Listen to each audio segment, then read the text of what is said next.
All right, hey brother, Hey, Al. and welcome everyone back to another episode of Siblings in Crime.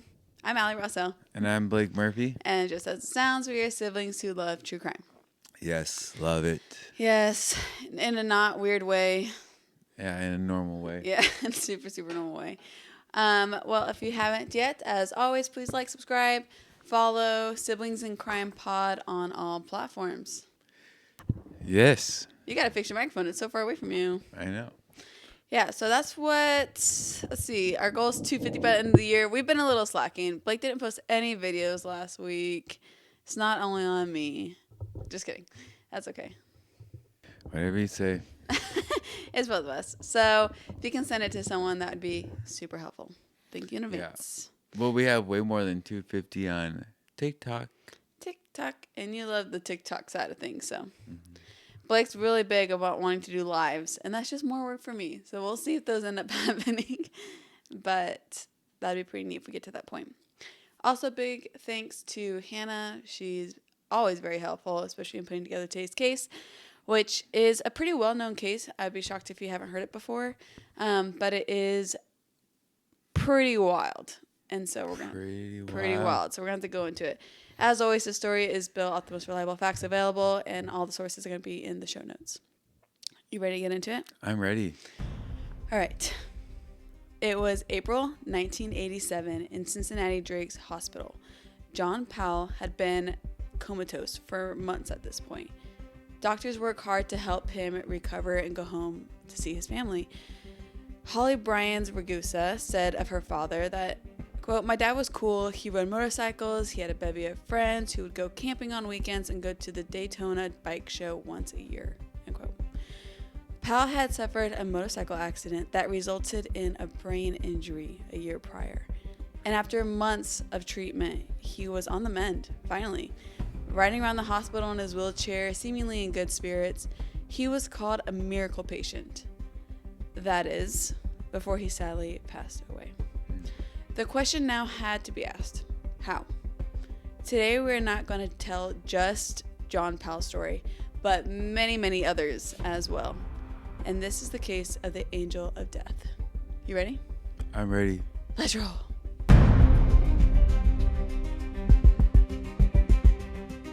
All right, well, let's start with John. John grew up in Sedamsville, Ohio. Hopefully I'm saying that right. I hope so too. I'm an Ohio fan. I Don't don't know. disrespect the state of Ohio. I say I'm a fan of Ohio, and I don't know how to pronounce any of the city names as per usual. But he raised his family in he was raising his family in Delhi Hills, Ohio. So it was like a suburb of Cincinnati. Oh, nice. Yeah. So, Blake, guess this man's occupation. Coal miner. That is very specific. I'm just joking around. Sorry. With all of our history of episodes, I thought you would get this.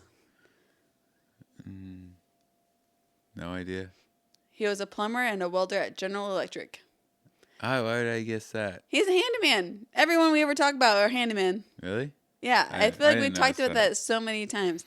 Everyone's good, evidently, with fixing and building, and maybe that's just a really manly thing. And John is one of them. I'm good with Except good for with you. that stuff. I'm good. Oh, yeah? All right, well, his recovery time in the hospital seemed to be pretty typical for someone with this severe of an injury. His daughter, Holly, remembered sitting by his bed thinking that he wasn't going to make it originally. However, What was his injury? his motorcycle accident. Oh, I didn't hear that part. That was in the intro. Oh, yeah. But we're going to be going back through it right now as well. Yeah. So she was getting worried that he wasn't going to make it. And then he started showing signs of recovery. And so everyone's getting excited again. Like, John's being his own self. He's starting to crack jokes a little bit. It seems like he is on the up and up. He's back? He's making his way back. So this is like kind of, how do I explain it? Okay, so I'm going to make a little hand graph so you can follow along. Okay, so John's healthy boy, motorcycle guy, gets in a motorcycle accident, and is obviously the lowest of lows. He's in critical condition. He has a brain injury. He was in comatose for a long time. Like, he was in months and months of hospital stay and treatments. Slowly, he started making a recovery. That is until he started to have what seemed like respiratory issues. So COVID. He would, this is way before COVID, we're in the 80s, but he would Black flu. Okay. Right, the black lung disease. You're He's jumping. a coal miner. Oh, okay. Yeah, evidently he's a coal miner. So he would randomly get these respiratory issues, and he would be sent to a university hospital where he would start to recover, and then he'd get sent back, and then all for the cycle to start again. So then he's going through this little respiratory issue up and down, up and down, up and down. That is until he started to actually recover again from respiratory. It doesn't seem like there's going to be a cycle again. That is until 2 days before he passed. Rapidly declined. He couldn't express what was wrong. And accounts says that he would just cry and couldn't say what was happening, and he wasn't very verbal at this point. And then, like I said, 2 days later, he passed away. Wow. So this trend was very odd, and it was a shock to everyone, including the doctors and nursing staff, etc. Mm-hmm. So, as per usual, with with a rare death, an autopsy is going to be performed. So, autopsy was ordered to determine the cause of death. The doctors were looking for something obviously related to the brain that would cause a sudden death. So, they went in, they're looking for like delayed complications from the head injury, like maybe a brain bleed, anything essentially that would explain it came from his motorcycle accident. During the autopsy, though, no new brain injury was found. There was no bleeding. There was nothing that seemed newly damaged or anything of the sorts. Mm-hmm. And so they're trying to explain why he died so abruptly. And then that is until Dr. Lee Lehman, I believe it's pronounced, he opened Pal's stomach and smelled a very distinct odor. That's weird that you can do that. Yeah, that is disturbing. Let's open this up. Whoa, what's that smell? Yeah. As if, like, the fact that you would even notice that because of all the other smells going on. Yeah, that's kind of weird. I guess it's kind of hard to detect this smell that is often described as bitter almond smell. But he was one of those doctors that had cyanide. A keen nose. So they ordered the toxicology report, and like you said, cyanide. I'm impressed that you knew cyanide was the bitter almond smell. I always forget which poison that is. I'm a genius. Oh, I forgot, you're so smart.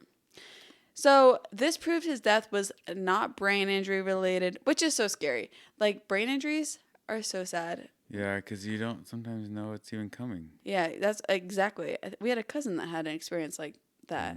You just don't know. There's not really often a lot of signs leading up to a death like that. Yeah. So, rather than brain injury complications, this was a homicide. And this is, if you're going to guess at all, this is really the one place you're going to guess. All right. Is that what you're writing up right now? Yep. Oh, okay. All right. Well, if you have already guessed, this might rule out some things. But right off the bat, authorities could not find any motive in John's family or friends that would want him dead. His family had been visiting regularly. They'd been advocating for his recovery. They were a very involved family. Like, no form of neglect, no financial gain. Mm-hmm. So it's not like the angry kids, right, trying to get after their dad or anything like that. Okay. So, and one thing they also considered was family had, like, no way to administer this cyanide, from what they can tell. Because anytime the family's there, hospital staff's kind of around, how would they give it to this man? Anyways, this is what they're thinking. So, in other words, pretty right off the bat, the family was ruled out almost immediately because of the logistics alone. It just seemed like a very not plausible suspect. Yeah. So who did it then? That is the question. Who had access to Mr. What's his name? John Powell. Mr. John. Yes. That's what they're trying to figure out. So now they're looking at the hospital staff. Who worked that shift? Who was around, like, leading up to his death? Who had access to his room? And at this point... The janitor. Dun, dun, dun. True. I always forget. You're like, you can tell you're a true crime person because you're always thinking about, like, the most miscellaneous people ever. But at this point, some of the nurses have been realizing that a lot more people than usual have been dying in their hospital. Obviously, hospitals are pretty common where people pass away, but there has been a significant uptick in how many deaths have been going on lately. So, someone living in the walls.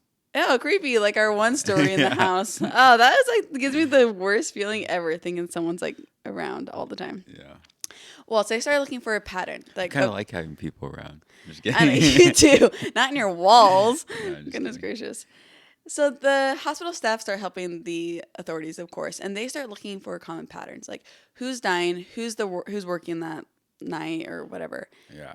And a common pattern starts to form. Hospital staff, obviously, like you mentioned, it's not just doctors and nurses. You mentioned janitor. There's also, what else? Phlebotomist, who are taking blood, occupational therapist, speech therapist, dietitians. They got a lot of people to work with. Surgeons. And Yeah, I'm gonna keep going. you're gonna keep going? No, you go. Okay. And one that often gets slipped under the radar is orderlies. Have you ever heard of that? I hadn't either, because they've been phased out a lot of hospitals lately. I think this was more like 70s, 80s type of assistance. But basically, orderlies, you didn't have to have like any sort of medical experience. You had to have just a high school degree or a GED. And you're basically trained on the job to help with the more like small task around the hospital. So they're kind of the nurse's aide. Yeah, I'm surprised that they don't do it Nurses more. work so hard, and like if they could hire like 2 of those people for the cost of 1 nurse, or maybe 3. True. And they can just have them helping all the nurses. They only have like 2 on staff at a time, and That's so a the good point. nurses can be focusing on doing other stuff. I'm curious. They also need a scribe, because nurses are freaking writing all the. I have a question about that. Why is there not just like one person designated to like do the reports and stuff? Like I feel like people would. No, you can't be at every room seeing what every person's doing. Like I said, well, they should be like have like a recorder or something, and then after a patient, they go drop it off and they're typing it all up or something. I don't know. I just feel like so many nurses, like so much of their job is paperwork. I had no idea until all my friends were nurses. Yeah. That is a lot of work. And you're right. It does seem like orderlies have a good spot in the hospitals. I don't know if they're phasing out because I don't know why. Maybe because of stories like today. Yeah, true. Probably like they didn't clean this thing well enough and they're not licensed. And it's like, well, I'm curious if it's too much of a gray area.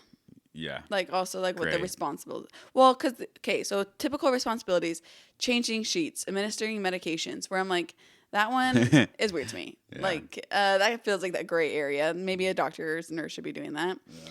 And just doing all the things that seems as though nurses don't want to do. Yeah. In this situation. Obviously, I'm sure there's great nurses, great orderlies, but it seems like it's just unclear exactly what they're supposed to be doing. Well, this man. Until Donald Harvey had been the orderly in charge of John Powell, along with many other patients who have passed in the hospital. You never know. It could be coincidence. Good. Well, because Donald Harvey, he was actually known to be very attentive. He was super caring. He made sure his parents... Attentive to death. I guess. I'm just kidding. Made sure his patients were very well looked after, given the care they needed. Donald was always helpful to the nurses. He was known to be like the person in stressful situations. Like if someone was coding, he was running down the hall with a crash cart. If someone passed away, he was the one comforting the family. Like he seemed to always put himself in a situation that people don't want to be in, and he handled it well. Wow. And because he was always there when everyone was coding, he got the nickname Angel of Death. And I feel like, I don't know if that has a good ring to it. Yeah. I don't think I would want to be that person. Yeah. But he seemed like the best person authorities should start with. So what they did, this is actually wild to me. They go to the hospital staff, say, tell me about Donald. They're like, nothing but good things to say. But if you want to get to know him better, like, here's his locker. You're welcome to go look at it. So they're like, this guy, you know, all of his reviews are 5 out of 5, 10 out of 10 or whatever. Yeah. And he's crushing it. He's never go check out his locker. I'm sure it's fine. Yeah. Go check out. I'm sure he's got great stuff in there. But it outed him big time. Added him to the bad list. Outed him. Oh, outed. And added him to the naughty list. You're right. You would not guess what they found in that locker. I think they found drugs. Drugs. His drugs. He's actually a drug addict. That would be crazy. Just performing super well when he's super high for some reason. He's like, come on, I didn't do anything wrong. I'm just a man. Yeah, no. Well, it shocked everyone because when they went in there, the evidence included jars of cyanide. Oh, snaps. And arsenic, and books on occult and poisons. The most occult? Yeah. Whoa, this guy's crazy. I know. He's like, I'm gonna make all these people my followers. So weird, and I don't know like what that has to do with anything, but the most damning piece of evidence was a diary that he had detailed information on the death of John Powell. Yeah. So not a good look. Donald was arrested immediately. Yeah. These investigators are like, thank goodness this one was going to be a rough one. If we this could have been very difficult to solve. Yeah. And this was all within like a week or two. Like, John passed away, and then 2 days later had his autopsy. And then within a week, they got Donald under serious investigation. Yeah. So, what they didn't know, though, was that after looking into John, after looking into similar cases, this would start to unravel what would be span back 15 years and impact dozens of lives. Wow. What they couldn't have known at the time is that they had just come across one of the most prolific serial killers the United States has ever seen. Crazy. And so we're going to talk about Donald. Typically, we have one long story about one singular event, typically murder. Yeah. And that's what we base a story around usually. However, today is a little different. There are too many events to go over. And so instead, our story is going to be surrounding just Donald Harvey. Mm-hmm. So let me tell you about him. Let's hear it. You want to guess? What am I guessing? Tell me what kind of guy this guy is. Oh, okay. Give me your little profile of Donald Harvey. How old is he again? I haven't told you. Okay. That's part of your profile. Okay. I think that Donald Harvey is a scrawny kid. Mm. One of the runts of the litter. Okay. I'm gonna look at how tall he is. I think that he's between 25 and 40. That's a huge range. You gotta narrow that in a little bit. 25 and 30. Okay. I think he is a white male. I think that he was bullied in high school. And he's doing all of this because he wants to be the leader, the superior guy in the cult that he's creating in his head. Okay, so he's top dog in his mind. Yep. He shouldn't be an orderly. No. He thinks he's the best. Yeah, so he's doing this because he is an orderly, and he was meant to be a surgeon, and life just didn't work out the way he wanted it to. So he's angry, lashing out. And so that's why he's killing his patients? Yes.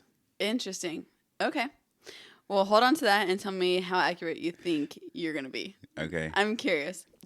Well, Donald was born in April of 1952 in Hamilton, Ohio. Exactly what I thought. Oh, 1952. That's his age. I mean, that's his birth. I didn't put that together. So 1952, our case started in 87. Oh, yeah. 52, 87, do the math. No. 65, 75, 85, 87. They're so smart. Okay, so 35 years old. You said 25 to 40? 32. 32? Wait, 35. Because you said 52 to 87? Yeah, so 35. Yeah. So he was 35 years old when we started the story. And you said 25 to 40? In the beginning, and then you said, you had to make it smaller. And then what was it? 25 to 30. Oh, okay. Well, you're in the right area. So his parents moved the family to Boonville, Kentucky, and this is where Donald and his siblings grew up. He was known to be a very bright kid. Kids his age called him teacher's pet. So I don't know, like you said that maybe he was bullied. I don't know if calling someone a teacher's pet is bullying. I didn't get as much information about if he was bullied or not. Mm-hmm. But he liked things super neat, tidy. He'd prefer reading over going outside. He was very, very smart kid. Sounds like the Runt. It sounds like the Runt. It sounds like a genius. Sounds like a very smart guy, and it sounds like he got bored with high school because he dropped out and got his GED at 16. Oh, wow. So he just, like, went faster. Yeah. So he's no runt. He's no runt. I don't know. Well, I looked him up how tall he is at least. He's 5'9". So he's about your size. You know, he's elite stature right there. That's like right. that's a specimen. Hilarious. Well, you relate so much to him. Yeah. No. Oh, and not the bad way, height wise. Well, Donald moved to Cincinnati and he worked in a couple factories. He ended up getting laid off from his job. It seems as though like the factories were going under or management changes somehow. It didn't seem like it was based off performance. He had not shown that he had like any weird behaviors up at this point. But shortly after, his mom told him that his grandfather was very sick, not doing well, and he was in the hospital. And she asked him to come home to care for his granddad. So Donald spent a lot of time in Marymount Hospital with his grandfather. And there is where he impressed the nuns and the doctors, everyone there, with his politeness and how he handled everything. And this sounds so 1970s. They're like, oh my gosh, you would be a great orderly. And he's like, okay. Next day has the job. Yeah. So this is where he starts his orderly career. Yeah, I feel like back in the day, I think, in my opinion, some of the like training and stuff was better than now. Not like the actual like schooling, but like on like job. Yeah, like training to do something. Like there's a lot more like apprenticeships back in the day.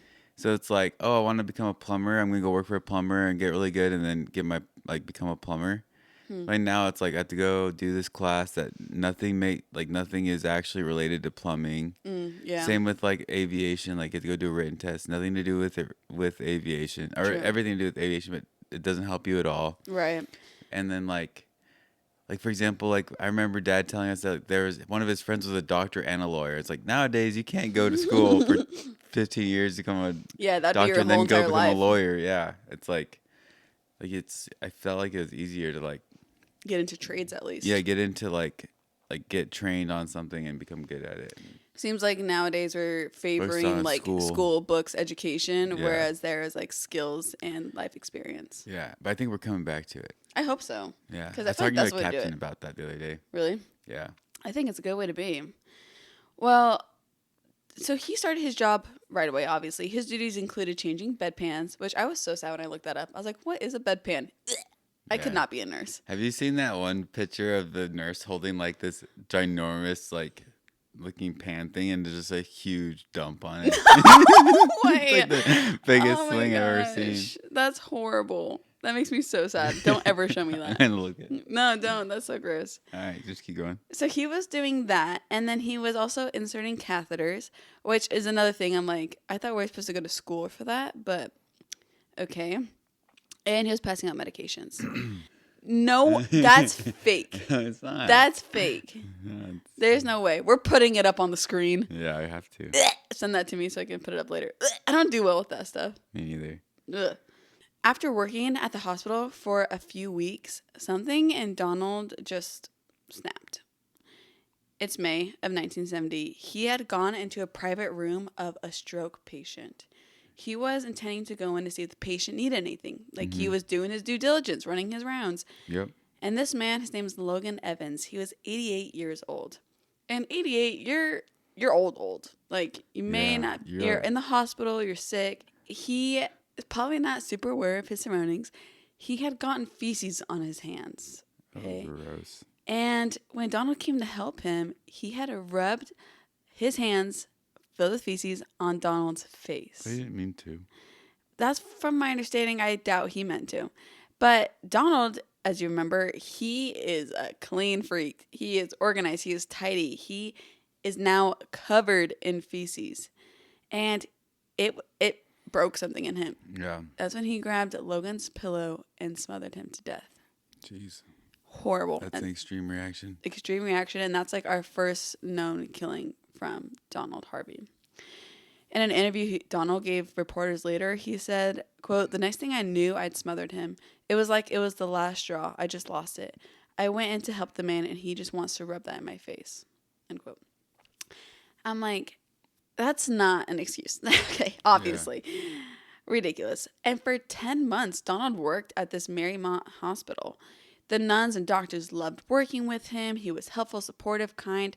Despite his good reputation, Donald had admitted later, so obviously we're going through a timeline, but later he mentioned that he had killed at least a dozen people while he was at Marymount. Amongst the same people that are saying he's like this great, outstanding man. Mm-hmm. It's crazy how he can look like both. Yeah. Hard to believe. It's crazy. Well, if I were to tell you every single story of Donald's, every case, we'd be here for a 40-part series. So all the notes are in all the sources in the show notes. Hannah used also the book The Angel of Death by Mark Stokes, which has a full detail. Did she read the whole thing?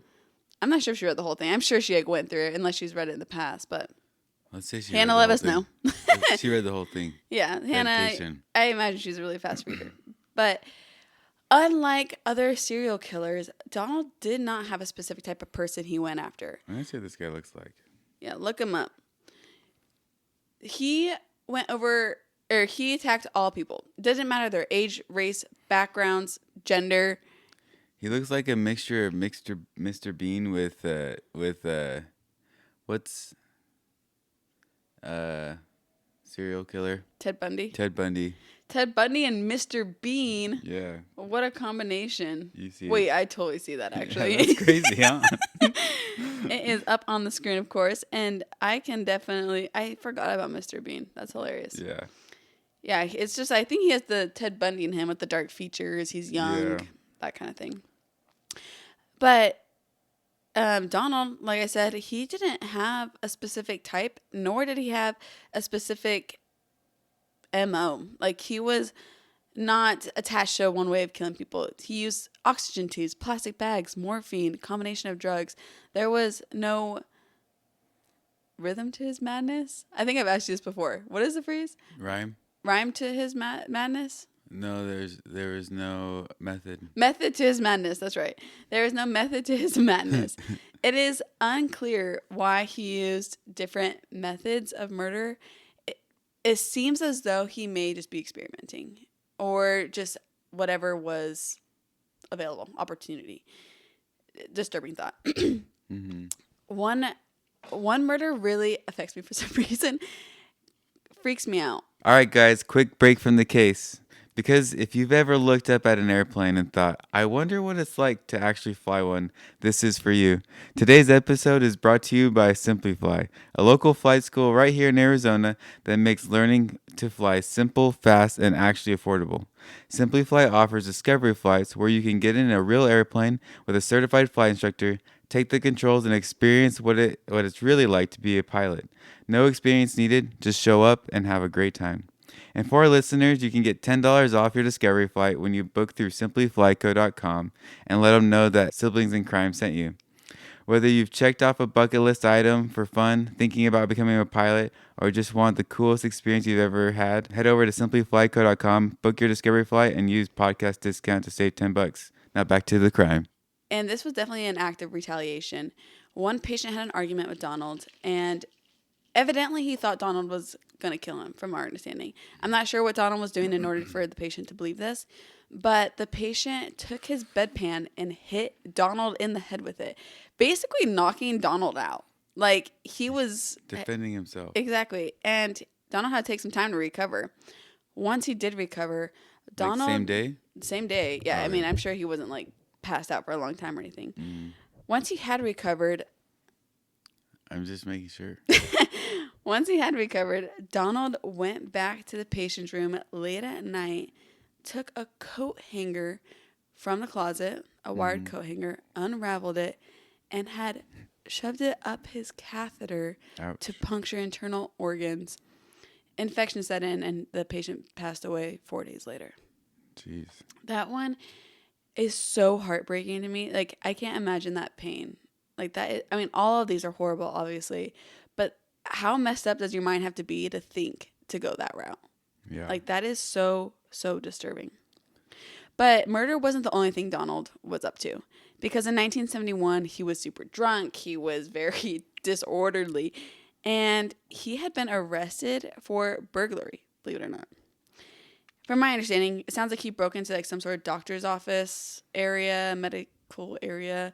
He stole like medical supplies, drugs, surgical gloves, that kind of thing. Mm-hmm.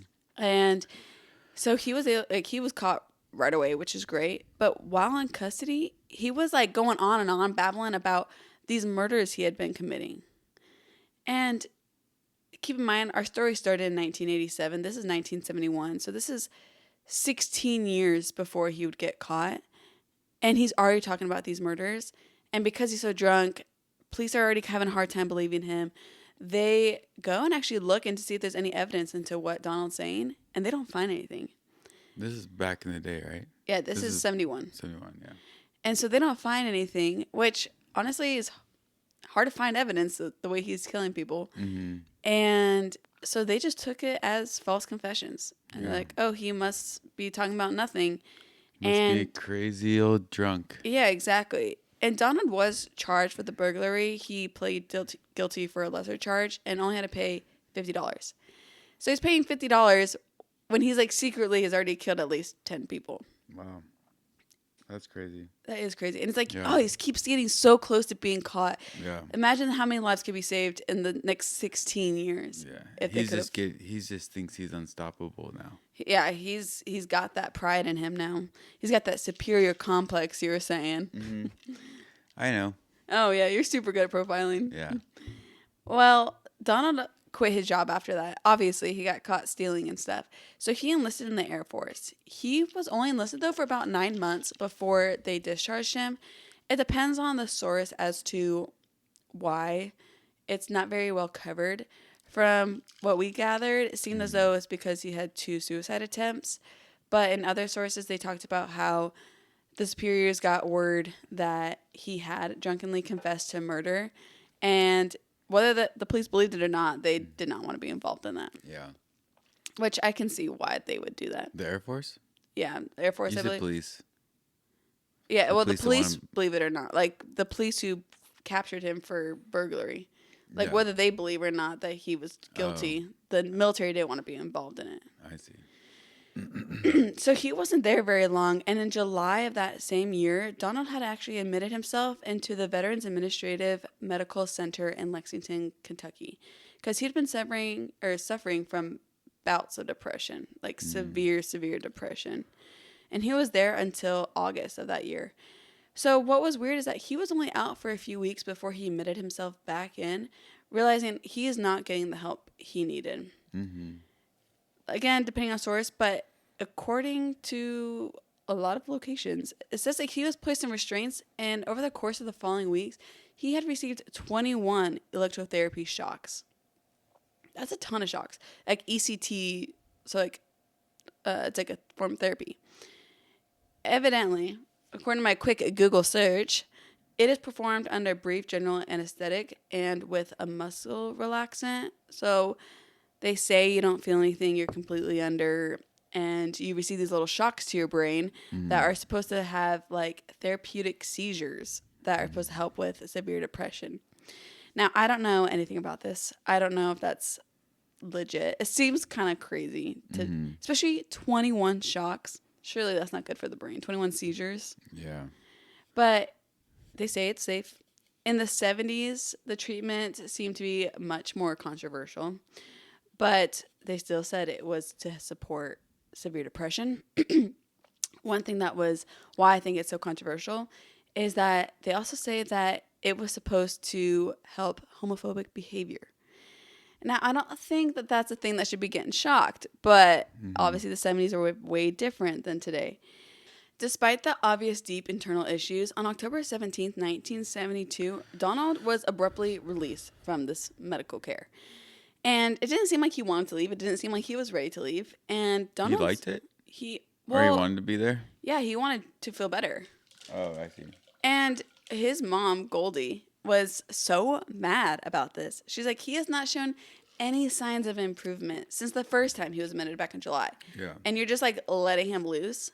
And so he had to just go back to work with obviously unresolved issues. So that's when he had taken various jobs, which he typically landed in the hospital somehow, doing an orderly work. For about 2 years, I will say, he did have like a pretty clean streak, as bad as that sounds. He hadn't killed anyone from, I believe, 1972 to 1974. But unfortunately, that streak did not last long, though. No, dang. I know. In September 1975, Donald had moved back to Cincinnati and started working the night shift at the Cincinnati VA. So at this medical hospital, he worked as a nurse's assistant. Mm-hmm. He was doing housekeeping aid, he was doing cardiac catheterization technician work, and he was an autopsy assistant. So he was like in a position to be flowing through the entire hospital, basically unsupervised. Supervised. I said that weird. Yeah. Bad look for this guy, or bad sign for this guy. In the hospital. And in the hospital, exactly. And the patients. And he was there for 10 years. 10 years of free range. Free victims. I know. It's so scary. And from what we know, at least 15 confirmed people had died in his care in those 10 years. Numbers sound a lot higher to me. Hospitals keep stats of that now, like, and if one is like getting high, they like investigate them. That'd be interesting. Like this doctor has he has a very bad 15% or like 10 times more deaths under his care than others. I feel like patients would also like to see that. Like, how good is their success rate? It's like rate my doctor. Yeah, exactly. Rate my doctor, and how do his procedures go? It's like procedures are easy, but don't let them get you on any tests. I know. So I'd be curious to see if that's a thing. Now with technology, it'd be a lot easier to have some sort of software for that. But yeah, I'm sure anytime someone dies, they have to like do some kind of review board and stuff. Paperwork and all that. Yeah, with like higher ups, like. I would hope so, at least. But obviously, we're still in the 70s, so no such thing is in place. He continued to keep a diary of his crimes and how he chose to murder each person. Here, he documented like various ways that he would like administer poisons and other ways he would kill, putting a plastic bag over people's head, like crazy things. And he would document a lot of this. Yeah. From my understanding, he didn't document every single one, but it seemed like he had the itch to write down a lot of the things he did. Donald's preferred method was to use cyanide and arsenic, and he would inject this into like their gastric tubes. They would like put him in his drinks or pudding. Like he would do anything and try different things all the time. Mm-hmm. So sick. Over time at the hospital, Donald would slowly steal and stash 30 pounds of cyanide in his house for safekeeping. I'm like, sorry, we don't need that for safekeeping. He's like, it's like enough to kill the world. That is so I don't know so how many much. That is. I'm gonna look it up. Yeah, I'm curious. How much is lethal amount of cyanide is what you should look up. He would mix cyanide cocktails at home and then bring it to work to use in patients' food or pour it directly, like I said, into their tubes. And this sounded like a Criminal Minds episode to me. So I'm like, boop, boop, boop, boop. Criminal Minds definitely inspired season 14, episode 9, called Broken Wing. It was like, I guess, heavily influenced by Donald Harvey. The character in the show is named Douglas, I believe. But I was like, yeah, this does sound like some freaky Criminal Minds type of things. And it just makes me sad because Criminal Minds always seems so far-fetched. I'm like, none of these could ever actually happen. And to know that it's based off a true story makes me ill. Did you find anything about cyanide? I'm looking it up. It's such a bad look because if anything ever happened that for whatever reason you're like suspicious of being involved in something, and your recent Google search is like, how much cyanide is lethal? I know. I said I'm looking this up for our true crime podcast. You're like, if anyone's looking at this later. Yeah, it doesn't really say. There's like lethal math, but. So we don't know. I imagine it's dependent on person as well. Yeah. They can't calculate it. Oh, okay. Well, then we'll carry on to the 1980s. And at this point in time, Donald was in a relationship with this man named Carl Howler. Carl was younger, he was known to be gentle, and seemed to genuinely care about Harvey. Mm-hmm. To outsiders, they looked like they were perfectly happy and everything was super stable and normal. But inside, Harvey was stirring with obsession and control. And Carl was the person that he became emotionally fixated on. He's like, you are mine and you're not going anywhere. Carl had a healthy social life. He was out hanging out with friends. He was going out. He had like really close like female friends that made Harvey feel weird. And it terrified Donald. So he wanted Carl all for himself. In order to do so, he decided that the only way to keep him from leaving or cheating or anything, which, first of all, Carl gave him no indication that he was doing any of those things. Mm. Donald decided that he was going to start poisoning Carl with small doses of arsenic. Not enough to kill him, just enough to have him sick, at home, and dependent on Donald. Mm-hmm. That is the most insane behavior I've ever heard. Yeah, I've heard of people doing that. It's so weird. And so Carl had to repeatedly go to the hospital. He was going for like vomiting and dizziness and all these symptoms, but they could never figure out what was wrong with him. So they didn't know he was getting poisoned repeatedly by the man he's living with. Yeah. That's the most frightening thought ever. And if that wasn't enough, Donald didn't want any friends to come visit Carl while he was sick. So he went out of his way to go and start poisoning Carl's friends. Jeez. So that they were homesick. Yeah. He needed that hard separation between Carl and literally the outside world. Donald claims, like, throughout all this, that he was just putting people out of their misery in the hospital. But he's obviously gone beyond the hospital now. He's in his personal life. He's in his neighbors even. Yeah. Like, and his potential parent-in-laws. Like, for example, in 1983, Donald had a disagreement with Carl's parents, possibly about Carl's death is what a lot of people speculate. But they became his next targets, which you have a disagreement and all of a sudden you poison them. Not the right behavior. He began to spike their food with arsenic, and on May 1st, Carl's father died from the poisoning. Oh, wow. Not the wildest thing. He suffered a stroke and then was admitted to hospital. And when Donald went to visit, he slipped even more arsenic in his pudding, and that's how he died. Dang, that's crazy. Makes me sick. And then Donald, that wasn't enough for him. He goes on to poison Carl's mom, and thank heavens, he was unsuccessful in killing her. Mm-hmm. She just got super sick. In January of 1984, Carl finally broke off the relationship with Donald, which in an abusive relationship, obviously that's very hard to do. So it took a couple years, it seems.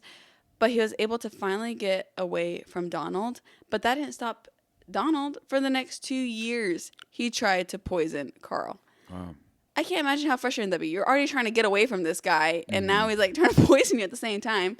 I'm sure Carl was unaware of that, but it makes me sick to think that this poor family the whole family were victims of Donald. Yeah.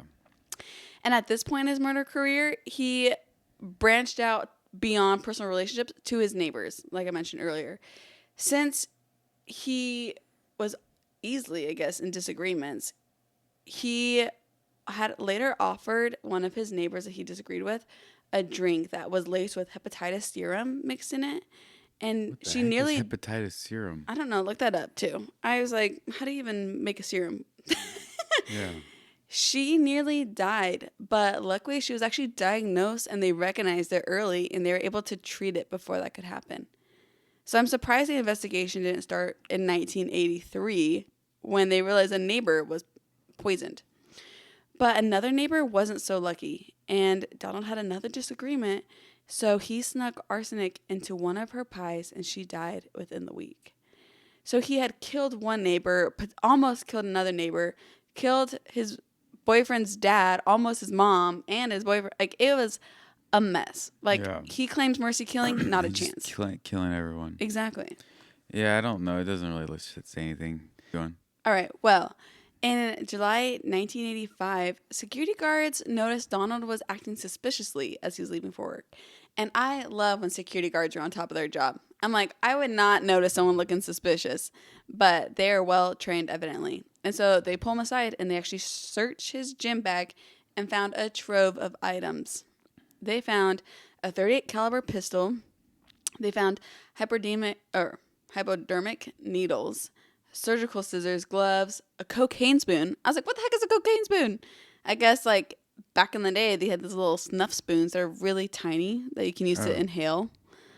And then various medical texts, books, and a biography of serial killer Charles Sabrage. I think is how you say it. I'm probably way off on that. But Charles was a French serial killer who, in 1985, was in jail in India for robbing and murdering at least 20 tourists in South and Southeast Asia. Yeah. So I'm like, you have a book on this guy? Not a great mentor. No. And cops were on top of it. Like, this looks bad. Yeah. Donald was actually fined another $50 for having a firearm on federal property. And he was given the option to either get fired or quietly quit. And so, of course, he took the quietly quit. And nothing was noted in his work record, and the hospital never looked further into any other crimes he may or may not have committed during his time there. So it's so weird that he had all this like weird stuff in his bag, and he was able to just leave without record. Yeah. And so when he's looking for new jobs, they're not going back and seeing that he had a cocaine spoon and a gun and like serial killer stuff. I feel like a lot of hospitals had that issue. I think it's changed probably, but like a lot of times I've heard of people that are like this, like go like get weirdos? new jobs, and then eventually like a bunch of the doctors are like, no, we can't hire this guy. Like I've heard of him and stuff. Oh, like so word of mouth is what does it, not like records? I think back in the day, I don't know if it's still like that, but I've just heard of multiple cases like this where like there's a doctor or like a nurse or someone who's hurting people, and eventually like the hospitals won't report it because they don't want it to look bad. But that's horrible. Yeah, I've heard things like that with a different true crime case of a guy who was like working as a surgeon and like never went to school for it, and somehow like was able to work at a lot of different hospitals. So weird. Yeah. Anyway, so now we're at almost to the point of where we started our story. We're in February of 1986, a year prior. We made it. Donald was hired as a part-time nurse aide at Cincinnati Drake Memorial Hospital. So this is the same hospital that John Powell passed away in. Or I should say, literally got murdered in. So Donald's new coworkers in hospital administration were unaware of anything that happened because there was no records. Evidently, word of mouth did not work in this scenario. And so he was able to be there up until he got arrested. And in that year, he killed about 24 people while working at Drake Hospital. Wow. Wild. It was likely these deaths went under the radar due to the fact that people are kind of I don't want to say expected to die in a hospital, but it's not uncommon for people to pass away in a hospital. So they weren't looking into it until John Powell's suspicious death. In April of 1987, less than a month after John passed away, Donald was arrested for the murder of John Powell. When asked why he did it, Donald said that it was a mercy killing, which, like I said, is the most ridiculous excuse ever because that doesn't explain Carl and his whole family and the neighbors and everyone else. But this is what Donald claims. Donald filed a plea of not guilty for reason of insanity, and he was held with a bond of $200,000, which I don't know what that was in the 80s, but so $200,000 bond. And during this time, investigators were using it to be able to like dive fully into Donald. And this is when everything I just told you started coming to light. I was like, that had to have been so eye-opening to start going back and you're like, whoa, we have a really serious situation going on. Which I think we talked about in the past with hospital records not being very accurate. It's not like they had technology to be like, what did Donald work on over the last however many years? Yeah. So piecing this together had to have been so difficult. Yeah. Investigators had to start reaching out to family members of people who passed away and letting them know the very likelihood that their loved one was actually murdered, not passed peacefully and whatever. I feel like the only way you'll really know is if Donald's like admits. Which is tough because how often can you trust a serial killer's admission? Yeah.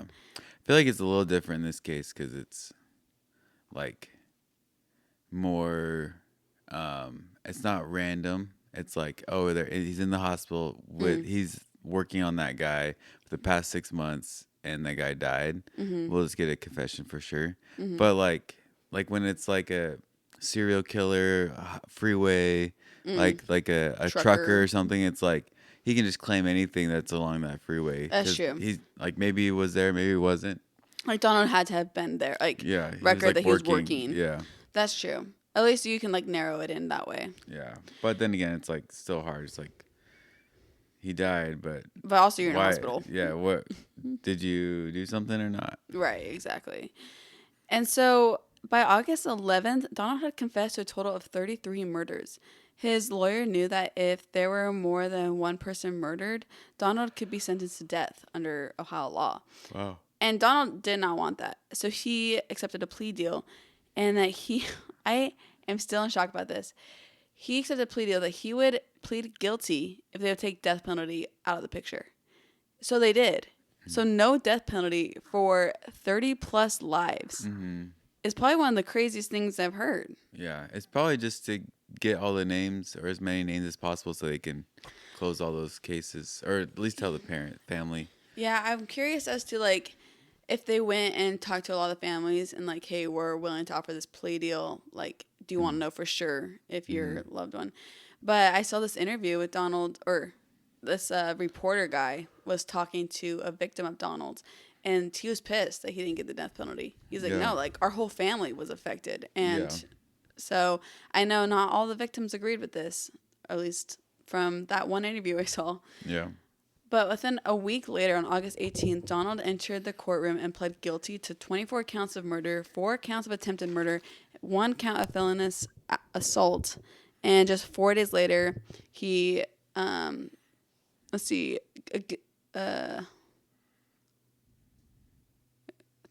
guilty plea and earned him 4. And just 4 days later, he earned him 4 consecutive 20-year to life sentences and a fine of $270,000.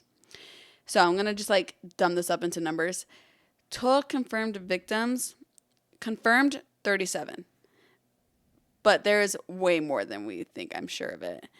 Plus multiple attempted murders.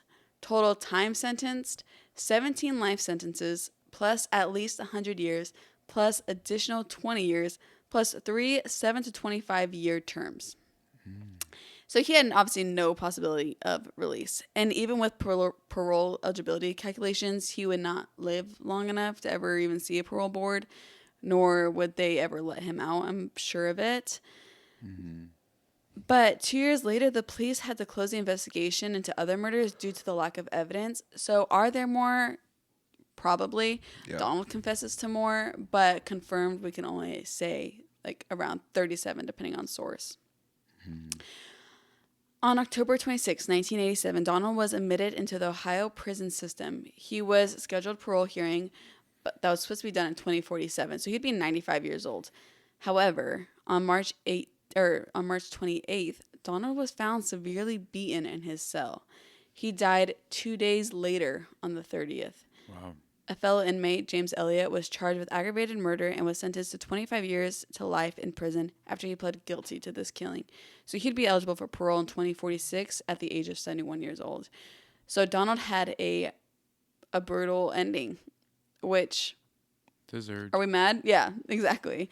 Not all. Like, very well deserved. So real quick. Yeah. The big question is why? Why did he have like this... Like, he was, like, the nicest kid growing up, and he was a teacher's pet and all this stuff. So it's very source-dependent, and a lot of sources kind of skim over it. There was one that seemed like it had a little more detail, and like I said, all sources are linked. But Harvey was born, like I said, April 15, 1952, with his siblings.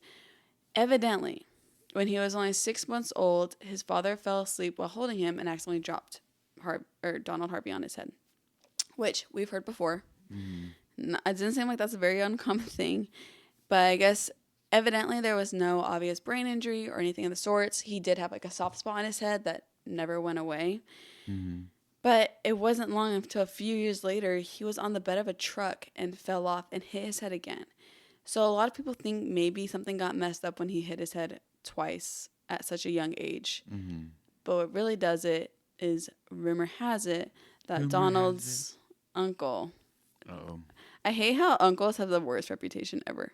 Donald's uncle was also known to have sexually abused Donald whenever he would visit his grandmother's house. Mm. Abuse, which I'm not actually going to include what it included, but the uncle was also paid to allow a neighbor of his to also abuse Donald. Mm. So from what we gather, he may have been sexually abused by many different men in his life. And he could have been dropped on his head a lot. And I'm not saying these are excuses, but anytime I hear serial killers, I'm like, surely we got to know what went wrong. Mm-hmm. And it seems like this might be some of the reasons why. But that's all speculation, and it's very sad to hear. In 1991, a reporter from the Columbus Dispatch interviewed Donald and asked, "Why did you kill?" Donald said, "Well, people controlled me for 18 years, and then I controlled my own destiny. I controlled others people's lives, whether they lived or died. I had that power to control." The reporter asked, "What right did you have to decide that?" And Donald ended with saying, "After I didn't get caught for the first 15, I thought it was my right. I appointed myself judge, prosecutor, and jury, so I played God." And that is the case of the angel of death. Wow. But before we go, I do want to make these victims known. As always, I'm going to do my best with pronunciation, but you know how that goes. And there is a lot. So I'm going to go quick, but I want to make sure I say everybody's names. So this is what we have confirmed. In the year 1970, Logan Evans and James Tyree. Logan, smothered with a pill in a plastic bag. James Tyree, evidently accidental, gave him the wrong catheter, causing him to vomit blood and pass away. Elizabeth Wyatt, 42, cut off her oxygen supply. Eugene McQueen, 43, turned over on his back, causing him to drown in his own fluids. Harvey Williams, 82. Yeah, how do you, like, it's crazy that this is confirmed, too. Yeah. Harvey Williams, 82, gave him faulty oxygen tank, causing him to go into cardiac arrest. Ben Gilbert, 81, first premeditated murder, and this was actually the man that I told you about the catheter with the coat hanger. Sickening.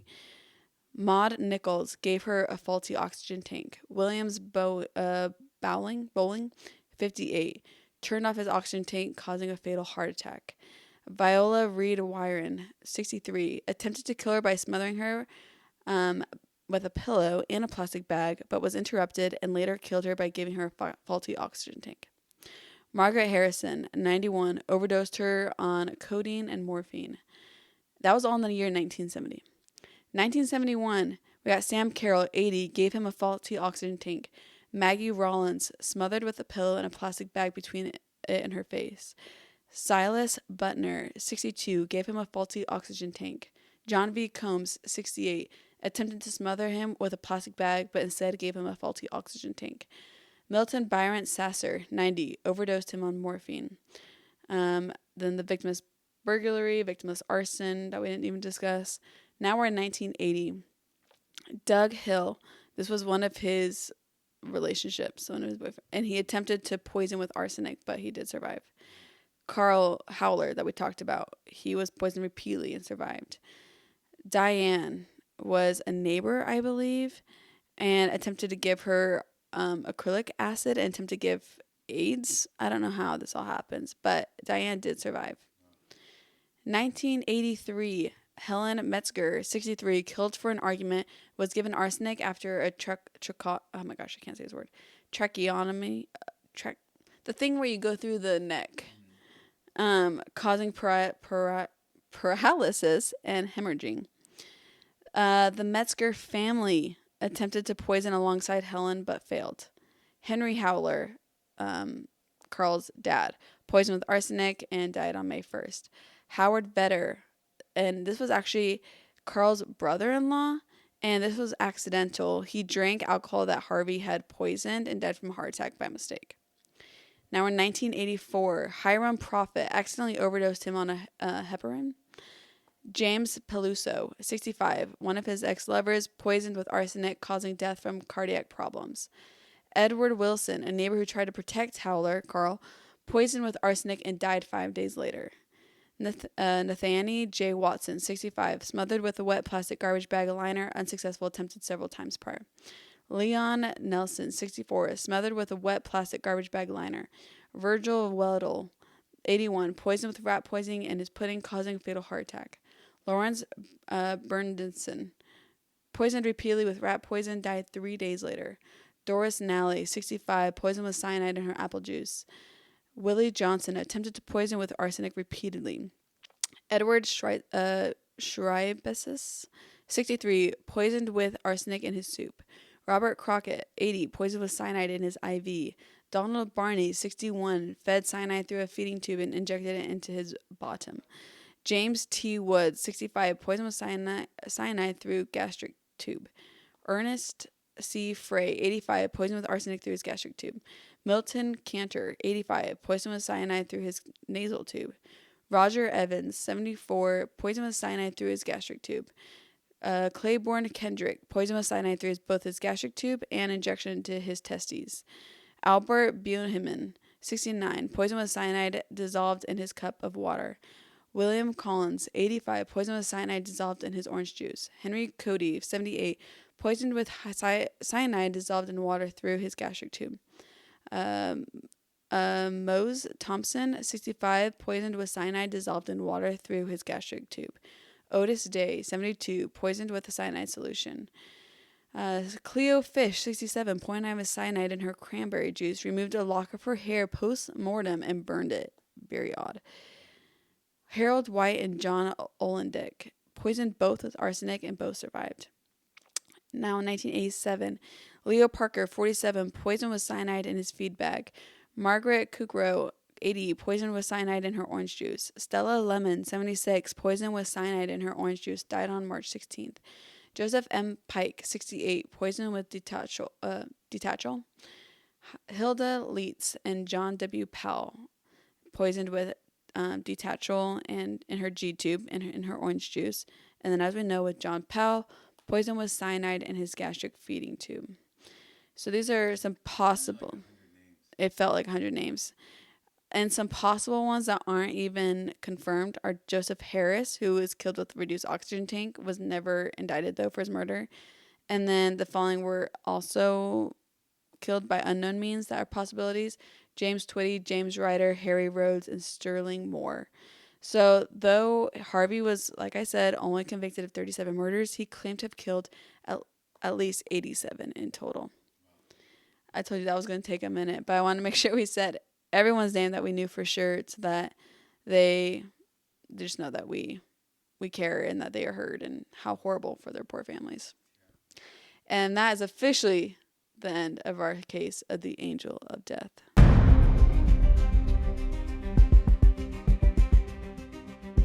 So disturbing. Crazy guy. Right. So that was obviously a very dark case. Let's make it darker with some true crime news. All right. Coming up. True crime news according to ChatGPT and the TrueCrimeNews.com. Long Island sulfuric acid attack. Out of Long Island, New York, a man has been indicted after police say he threw sulfuric acid on his girlfriend during an argument. Authorities say the chemical burned through her clothes and caused serious injuries. Police have not released the suspect or the victim's name at this time. He is facing first-degree assault and weapons charges. I'm confused who just has acid. Me too. That is the craziest thing ever. Yeah. I don't even know where you'd get that. Thank heavens. Illinois mom pleads guilty in death of 6-year-old son. Ugh. In Illinois, Janie Perry has pled guilty to first-degree murder in the death of her 6-year-old son, Damari Perry. Prosecutors say that she left the child in a cold shower as punishment, causing him to become unresponsive. Family members later discussed how to hide the crime. Perry accepted a plea deal and now faces decades in prison. The family helped cover it? I think at first. That is so sad. I'm guessing like hypothermia. Yeah, probably in the winter. Oh my gosh. That's the most horrible thing. Pennsylvania machete killings. What? A disturbing case out of Pennsylvania. Police say a man allegedly killed 2 women and their service dog with a machete after smoking PCP. A third woman was critically injured but survived. Authorities have not released the suspect's name or the victims' names, citing the ongoing investigation. The suspect faces multiple counts of criminal homicide and animal cruelty. I actually have no idea what PCP is. Me neither. It's but a drug. Don't smoke it. Don't do any drugs, because I have so many of these cases. People are just so drugged up. Horrible things happen when you're under the influence. So everyone, be smarter than that. Yeah, I agree. So I'm not going to do the last one just because it's sad. So I'm going to get one more really fast. Okay. Yeah, as you probably have noticed, we don't really do well with children cases. So we try to avoid that. Yeah. Woman sentenced to life after traveling to kill ex's new girlfriend. Whoa. Out of Florida, a New York woman. Oh, what the? Yeah, I think she was from New York. Traveled to Florida. Yeah, I don't know. Has been sentenced to life in prison after authorities say she traveled across state lines to murder her ex-boyfriend's new girlfriend. Prosecutors say the woman tracked the victim down and stabbed her to death inside her home. The suspect's name has been released by authorities, but the victim's family has requested privacy. the judge called the crime calculated and premeditated. So she's going to jail for a long time. Good. She's a psychopath. Yeah. That's the most wild thing ever. Track I her can't imagine down. being the ex-boyfriend. Like, that's pretty traumatic as well. Yeah. You never know who's a freak out there. Be safe. Yeah, it's true. So Ohio State right now, we kind of a crazy story. So recruiting it's kind of finishing up for the 2026 season, and we just got a guy named Legend Bay, and he actually was signed initially with Tennessee, and then he went and visited Ohio State, wanted to be with Ohio State. His mom did not want him to go to Ohio State. She wants him to go to Tennessee. People speculate that Tennessee paid her to keep him with Tennessee. And so on signing day, she wouldn't sign off on Ohio State. And so he signed with Tennessee, and now, 10 days later or 15 days later, it's his 18th birthday coming up. No so way. He asked for a release from Tennessee. He's going to Ohio State, even though his mom and brother don't want him to. That's crazy. Yeah. So we got him. Ooh, I He hope just that's not too much officially- family drama. Probably is, but he just officially signed, I think. And then we're just right now in bowl prep. We're waiting for the game this week between Miami and Texas A&M. We will play the winner of those in 14 days. Awesome. Yeah, that game. So Pretty good update. yeah. All right, well, that's all we have today for this week. We'll be back next week with another episode of Siblings in Crime. Thank you. Adios.